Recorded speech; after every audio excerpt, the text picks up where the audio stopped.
needs an interview from the highway boss on his way out on his own terms, he insists, and with a warning for what he calls political hacks bent on making him the scapegoat for the broken bridge. Hello again, everybody. I'm Gene Valicenti, and I got the only interview.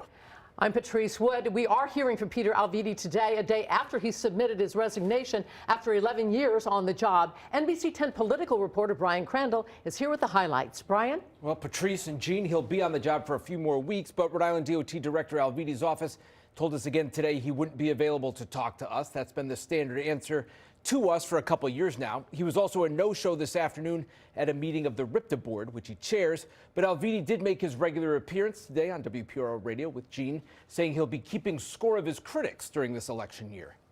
There's been a lot of BS thrown around by people who don't know what they're talking about, never built a bridge in their lives. Outgoing RIDOT boss Peter Alviti launched into an 8-minute soliloquy with that, defending his record, including on the Washington Bridge debacle, and ended it with this warning for election season. And if anyone lies or misrepresents the facts for personal gain, they're going to be hearing from me forcefully. No apologies here on his handling of the bridge shutdown or the years of apparent missteps that led up to it. The state is blaming inspection companies. But criticism of Alviti and calls for his firing have persisted. He says the election year was a factor in his decision to leave now. I'm not going to be used as a pawn for these political hacks that are looking to get elected. You sound like you've been a man who's been mistreated and wants to fire back. That's what you're sounding like to me this morning. You feel that you've been maligned and mistreated. No. You know something, Gene? I think that's a misrepresentation by you.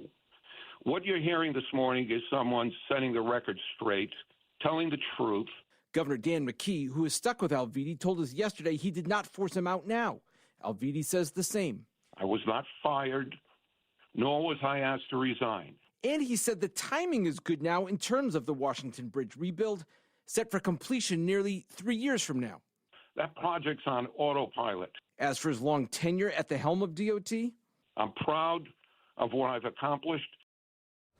And Alviti touts fixing hundreds of bridges under his watch and meeting a goal set 10 years ago to significantly reduce the number of bad bridges in the state. But DOT acknowledges it recently changed the measuring stick used to reach that goal, which nudged the figures over the desired number. I'm Brian Crandall, NBC 10 News.